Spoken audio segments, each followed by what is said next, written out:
네, 현직 검사와 야권 인사에게도 로비했다는 김봉현 전 회장의 자필 옥중 입장문이 큰 파장을 낳고 있습니다. 네, 1조 원대 펀드 사기에서 정관계 로비 의혹으로까지 번진 라임 사태와 옵티머스트 사태를 오늘 이 시간 전문가와 함께 짚어보도록 하겠습니다. 오늘 이호영 변호사 나오셨습니다. 안녕하세요. 안녕하십니까? 안녕하세요. 네. 라임 사태가 계속해서 논란이 되고 있습니다. 또 어제 옥중 입장문을 내면서 파장이 더 커지는 양상입니다. 내용을 보면 야당 정치인뿐 아니라 현직 검사 3명에게도 로비를 했는데 술접대를 했는데 이 중에 한 명이 라임 수사팀에 합류를 했다 이렇게 밝혔습니다. 일단 폭로 내용에 대해서는 어떻게 보십니까? 이거 너무 충격적인 내용이어서 좀 어디까지가 사실이고 또 어디까지가 거짓일지 이게 좀 궁금해요. 이제 어제 보면은 본인의 그 담당 변호인을 통해서 옥중 서신을 공개한 거거든요. 네네. 6장짜리 자필 문건이었는데 그 내용이 결국은 뭐 전방위적 로비를 했다 본인이 그런 내용을 이제 밝힌 거고 이제 이제 지금까지는 여당의 어떤 유력 정치인들이 계속 거론됐었는데 이게 전부가 아니라 실은 검사장 출신의 야당 정치인에게 금품을 제공했고 네. 그런 내용이 하나 있고 그 다음에 본인이 이제 그 전관 출신 그 검사 출신 전관 변호사를 대동해서 현직 검사 3명에게 1천만 원 상당의 그 룸살롱 접대도 했었다. 네. 그런데 그 자리에 있었던 현직 검사 중에 한 명이 나중에 알고 보니까 자기 그 라임 사건의 수사 책임자더라. 이러한 이야기를 또 했고 그리고 방금 제가 말씀드렸던 그 야당 검사장 출신 야당 유력 정치인에게 본인이 금품도 제공했었고 이러한 사실을 검찰 수사 과정에서 밝혔는데 네. 이제 그 부분에 대한 수사는 또 이루어지지 않고 여당 정치인에 대한 수사만 이루어졌다더라. 좀 이러한 이야기를 하고 있어서 이 옥중 서신의 어떤 그 진실성에 대한 어떤 지금 파장이 확장되고 있는 그런 상황입니다. 네. 자, 이런 가운데 재판에서는 또 기존의 진술을 좀 번복한 내용도 있었습니다. 근데 여기서 그 내용들을 번복하는 어떤 배경이라고 해야 될까요? 여기에 대해서 조사 당시에 검찰에 약간 협조를 해야 되는 분위기였다라는 내용을 이제 강하게 이야기를 하면서 검찰이 짜놓은 어떤 그 방향대로 가지 않으면 본인이 불이익을 받을 것 같았다. 이런 내용까지 덧붙였습니다. 이 내용 좀 어떻게 들으셨는지요? 그러니까 이것도 제가 사실 정말 변호사로서 되게 충격적인 내용인데 뭐 사실관계의 규명이 필요하겠습니다만은 예. 어쨌든 옥중 서신의 내용은 이게 뭐냐면 이제 본인이 구속되어 있는 상황에서 아까 그 이제 같이 검사들을 그 이제 룸살롱에서 접대했던 그 전관 변호사 있지 않습니까? 네네. 그 변호사가 이제 본인한테 접견을 와서 한 말이 이제 조사에 협조를 해야 되는데 구체적으로 윤석열 총장에게 힘을 실어주려면 강력한 한방이 필요하다.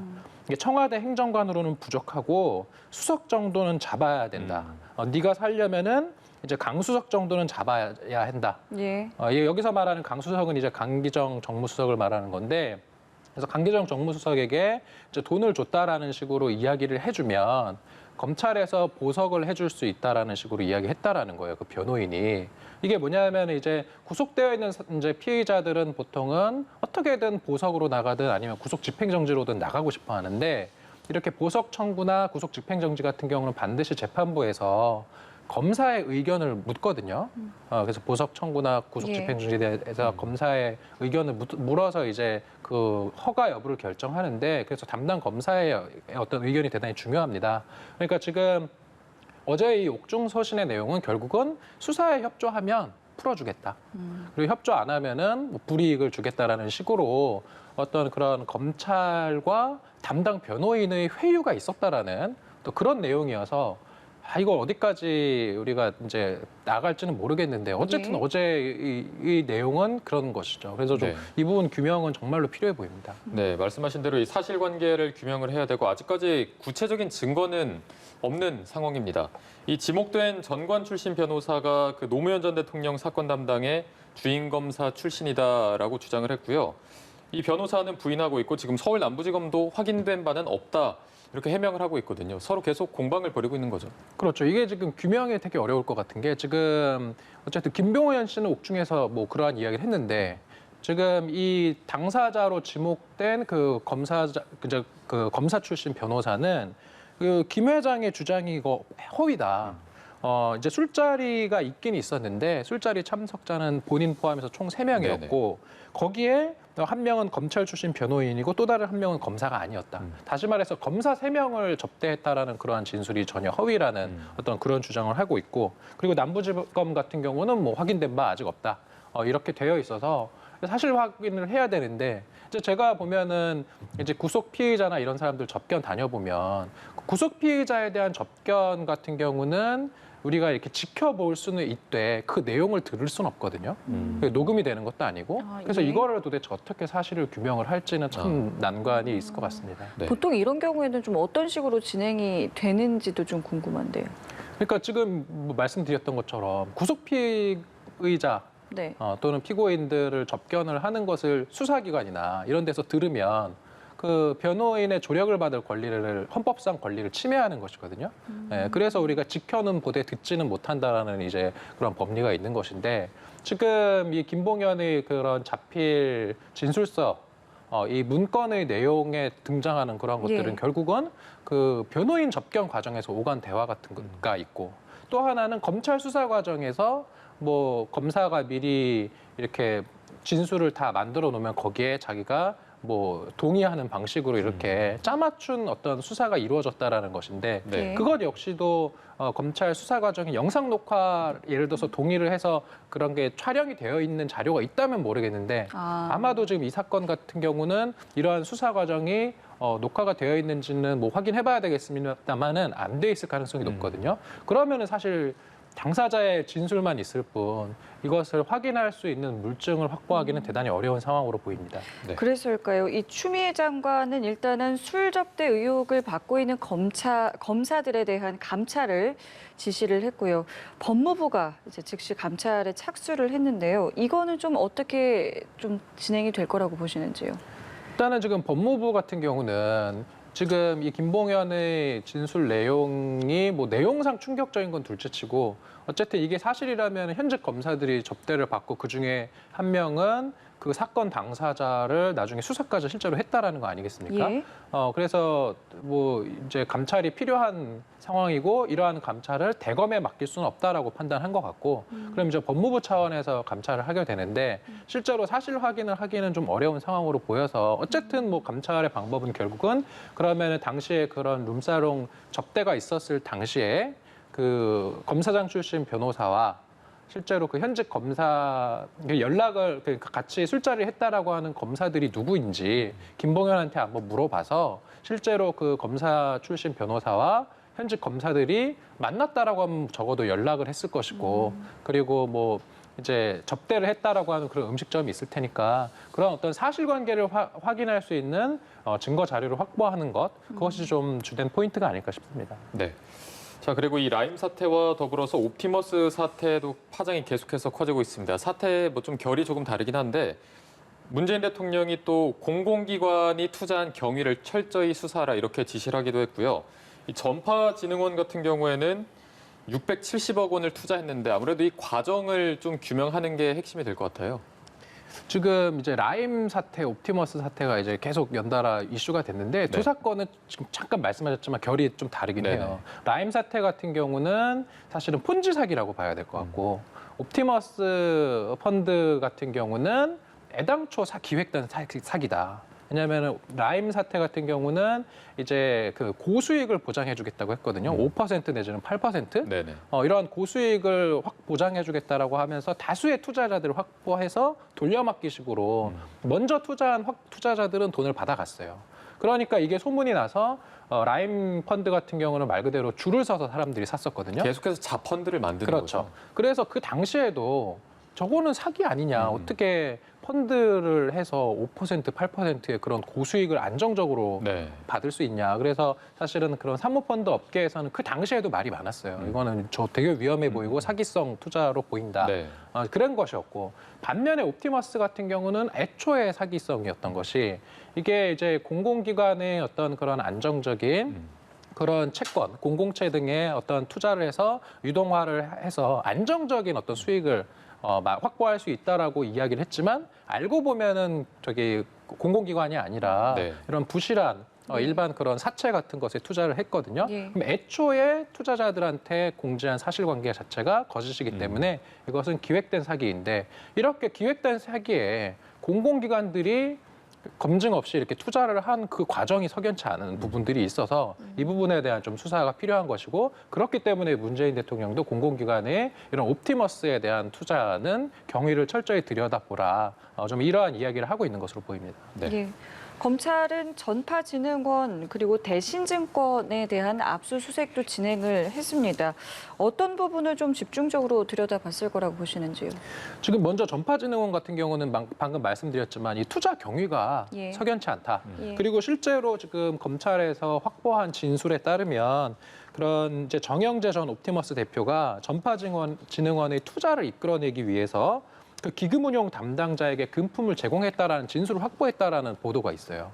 그러면은 그 지금 당시에 그 기금운용 담당자 로비를 받았다라고 하는 금품을 제공받았다라고 하는 기금운용 담당자가 지금 현재 그 전파진흥원의 경인본부장이라고 하거든요. 그래서 거기를 압수수색한 거예요. 그래서 금품을 받은 내역이 있는지 사실관계를 들여다보려는 것이고, 그다음에 대신증권 같은 경우는 옵티머스 펀드를 최초로 판매한 그런 판매사거든요. 예.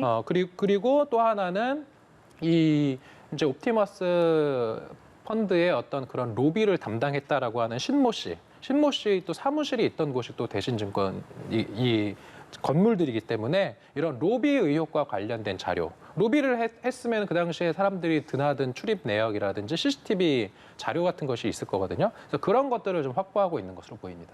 네. 지금 이 옵티머스 펀드의 진영 행정안전부 장관도 한 6억 가량을 투자한 것으로 알려지고 본인도 지금 피해자라고 주장을 하고 있습니다. 그런데 이게 또 신생 펀드이기도 하고 해서 이렇게 큰 돈을 선뜻 투자한 게 좀 석연치 않다라는 주장도 있어서 이 주장은 어떻게 보십니까?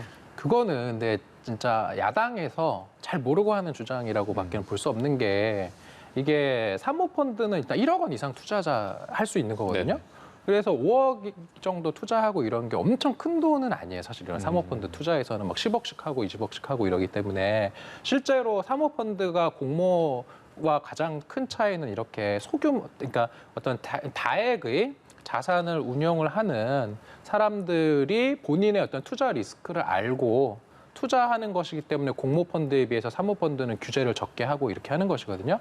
그래서 진영 장관 같은 경우는 지금 본인이 투자를 한 건 말 그대로 일반 투자자에 불과한 거고 예. 그다음에 이게 펀드와 직접 컨택을 해서 투자하는 게 아니거든요, 전혀. 이거는 증권사를 통해서 투자를 하는 거기 때문에 이게 본인도 피해자인데 이런 의혹을 받고 있어서 사실 대단히 억울할 것 같고요.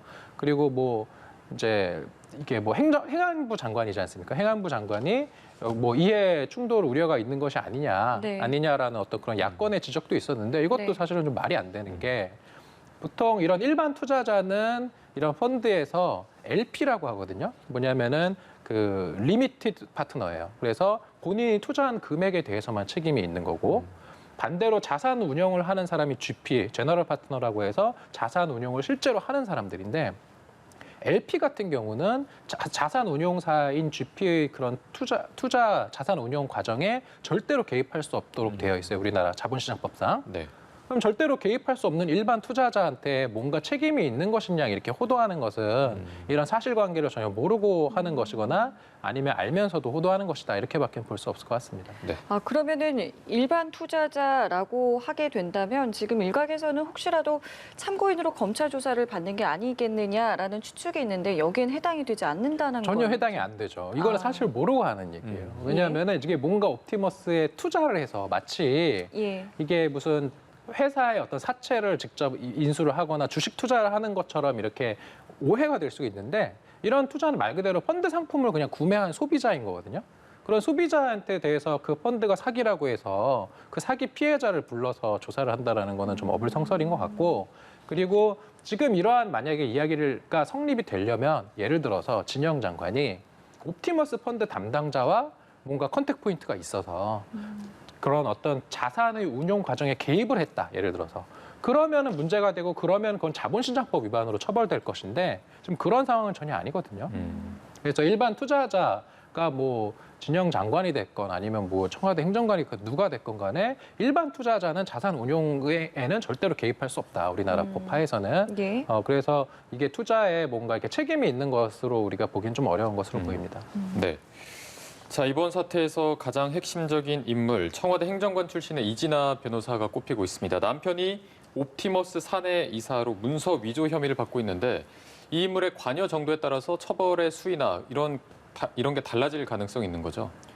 그거는 이제 수사를 좀 해봐야 되겠죠. 이게 지금 그 이 변호사, 그러니까 청와대 전 청와대 행정관이고 본인의 남편이 옵티머스에서 지금 중요한 그 사실은 주범으로 지금 이미 구속되어 있는 상황인데 옵티머스 사태 같은 경우는 말 그대로 이 펀드의 어떤 그런 초기 판매부터 이미 사기였거든요.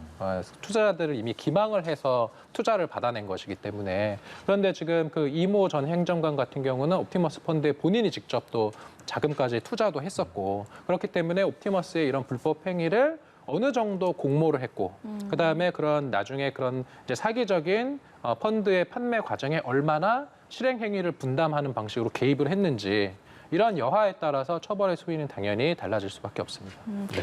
야당에서는 지금 이것을 이제 권력형 게이트로 좀 보려는 시선이 있고요. 여당에서는 단순한 금융사기 사건이다라고 보고 있는데 그렇다면 앞으로의 수사 과정에서 이 두 가지의 그러니까 이 사건을 어떤 식으로 바라보느냐가 달라질 수 있는 부분이잖아요. 어떤 부분이 좀 가장 큰 변수가 좀 되겠습니까? 일단 지금 나오고 있는 뭐 권력형 게이트 의혹 예. 이런 건 수사는 해야 될 것 같아요. 예. 네, 수사는 해야 되는데 이 사건의 본질은 사기예요. 그런데 문제는 그렇다고 해서 여권에서 말하는 것처럼 단순 사기냐라고 보기는 어려운 게 구조적으로 이런 사기를 저지를 수 있는 구조가 지금 마련되어 있는 거거든요. 우리나라 이런 사모펀드 시장이 형성된 게 역사가 그렇게 길지는 않아요. 그러다 보니까 이게 이러한 투자 사모펀드, 뭐 경영 참여형 사모펀드든 아니면은 뭐 이제 단순 어떤 그런 프로젝트성 사모펀드든 간에 네. 이게 금융 당국 그 시장과 예. 그다음에 감독기관이 이걸 어떻게 대해야 될지 좀 잘 몰랐던 것 같아요. 왜냐하면 그런 역사가 짧기 때문에. 그래서 지금 이렇게 이제 어떻게 보면 초창기 그런 펀드 상품 중에서 1위를 달리던 라임 자산운용의 그런 펀드와 그다음에 지금 뭐 옵티머스 펀드도 대단히 잘 나가는 펀드였단 말이에요. 되게 운용 규모가 워낙 크니까 이러한 어떤 사실은 시장에서 쉽게 말하면은 큰 손들이 이렇게 금융 사기의 당사자가 되는 이러한 구조를 개선하는 게 필요하고 그다음에 지금 다수의 피해자들이 나타나는 상황 아니겠습니까? 이 피해자들의 어떤 피해를 어떤 식으로 회복할지 이러한 부분에 좀 포커스를 맞춰야 되는 게 아닌가 싶습니다. 네. 마지막으로 다른 사안으로 넘어가서 질문 하나만 좀 드리겠습니다. 지금 조두순이 올 12월에 출소하면서 많은 국민분들이 걱정을 하고 있는데요.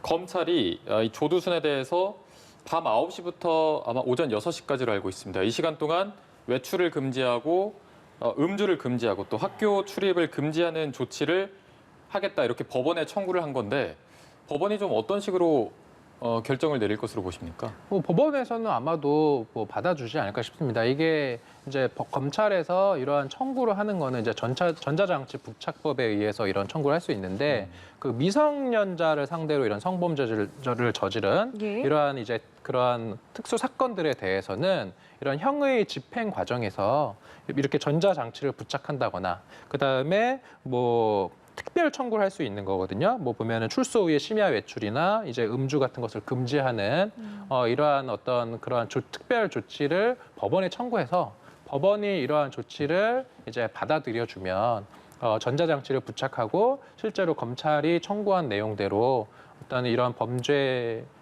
이제 집행을 받고 지금 출소하면 집행이 끝난 거거든요. 네. 그러니까 형의 집행이 끝난 그러한 범죄자에 대해서 다시금 어떠한 이제 일종의 감호라고 할 수 있겠죠.